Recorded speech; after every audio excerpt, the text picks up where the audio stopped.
I can't think of a more nihilistic idea than that you're already okay. It's like, no, you're not. And the reason you're not is because you could be way more than you are. And so what do you want to be? You want to be okay as you are? Or do you want to strive towards what's better? Human beings are insufficient in and of themselves and need the movement upward. And so they need to conceptualize something like the highest good and then to strive for that. One of the things psychologists have done for the last 20 years, especially the social psychologists, is push this idea of self-esteem. You should feel good about yourself. It's like, you should feel good about who you are. It's like, no, you shouldn't. Why should you feel good about who you are? It's like, you should feel good about who you could be. But like, often you take young people, say they're 16 to 22, and they're not really feeling that good about who they are. Right. Because their life is chaotic and in disorder, and they don't know where they're going, and they don't know which way is up. But the thing is, it has to be stated with precision. It's like, you should treat yourself as if you're valuable, especially in potential. But you should concentrate on who you should become, especially if you're young. And so let's say you're miserable and nihilistic and chaotic and depressed and all of that now, and you have your reasons, terrible parenting, abuse, all of those things. It's like, you should feel good about yourself. It's more like you should understand how much potential there is within you to set that straight. And then you should do everything you can to manifest that in the world, and it will set it straight. And that's better than self-esteem. So I'm telling young people, look, no matter how bad your situation is, I'm not going to pretend it's okay. It's not okay. It's tragic, tainted with malevolence. And some people really get hurt by malevolent people, like, terribly hurt. Sometimes they never recover. It's really awful. But there's more to you than you think. And if you stand up and face it with a positive, with a noble vision, with discipline and intent, you can go far farther to overcoming it than you can imagine. And that's the principle upon which you should predicate your behavior. What you can do to begin with is every bloody thing you possibly can do to put yourself in the most virtuous and powerful negotiating position possible. And you have to think like a snake in some sense. To do that, you got to get the details right. You have to be prepared to bite, and you have to have your eyes on the prize, so to speak. The best way to present yourself is to stand up forthrightly and to stretch out, and to occupy some space.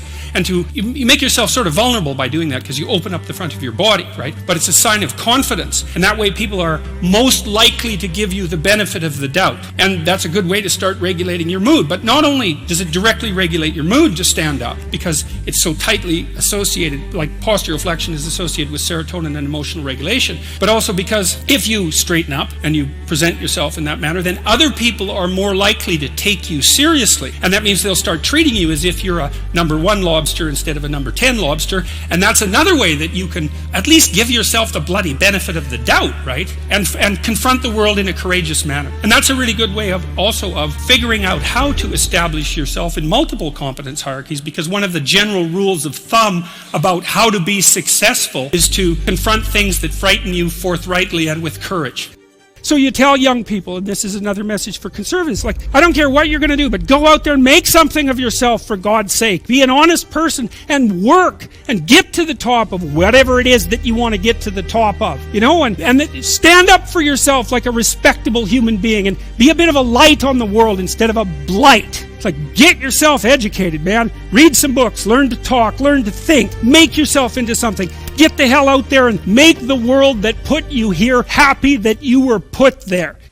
People ask themselves all the time, what's the purpose of life? And there's a variety of answers to that. There's no purpose. We're just atoms on a dust mote at the edge of a rather reprehensible corner of the cosmos, and we exist for a moment and we're out, and that's that. If you do careful analysis of what people mean when they say they just want to be happy, what they mean is they don't want to suffer stupidly. We're much more concerned with not experiencing an excess of negative emotion than we are with experiencing a surfeit of positive pleasure. So first of all, we don't mean we just want to be happy. We mean, please don't make us too miserable. It isn't even obvious that we want absence of misery. What's really obvious is that we want an adventure, right? We want an adventure that's so compelling that it makes the misery of life not just justifiable, but worthwhile. You want to look back on your life, and you know this to be true. You want to be able to say to yourself, even considering a month or a week or a series of days, you want to be able to say, that was really difficult, but you know what? It was worth it. And I think that's what you want from your life. It's something like, you know what? That was difficult, but it was worth it. And that meant that the adventure was so great that it justified justified the difficulties. And so then the question is,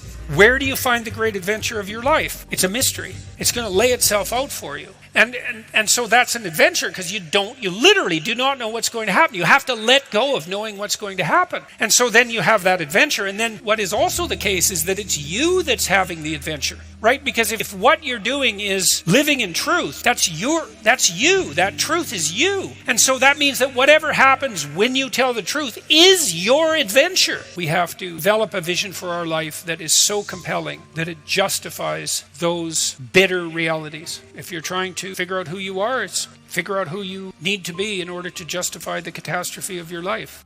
You have to be tough as a damn boot to be good, because you have to stand your ground when you need to stand your ground, and you have to be able to say no when it's time to say no, and you have to mean it. And so then you have to think and plan strategically so that when you're going to say no, you can mean it and it will stick. That takes a certain amount of integrated malevolence, I would say. Once it's integrated, it's not malevolence, it's strength. It's strength of character. It's the ability to stand your ground. And you have to cultivate that. And you cultivate that at least in part by telling the truth. It's like the world's an onslaught. You've got the tyranny of culture to deal with. You've got the catastrophe of nature. You've got your own damn malevolence and ignorance, right? All coming at you. Plus the incredible, complicated, indeterminate potential of the future. That's all coming at you. And it's all your responsibility. And if you want to know something about yourself, sit on your bed one night and say to yourself, you got to mean this. Like, you got to be desperate. This is no game, this. It's like, my life is not everything I want it to be, and perhaps it's not everything that I need it to be. And by need, I mean my life is so unbearable that the suffering that's attendant upon that is make me nihilistic, cynical, bitter, resentful, homicidal, genocidal, and unable to have a good relationship. You ask yourself, you sit on the bed and say, okay, man, I'm ready to learn something. Like, what's one thing I'm doing wrong that I know I'm doing wrong, that I could fix, that I would fix? It's like, you meditate on that, you'll get an answer. And it won't be one you want, but it'll be the necessary one.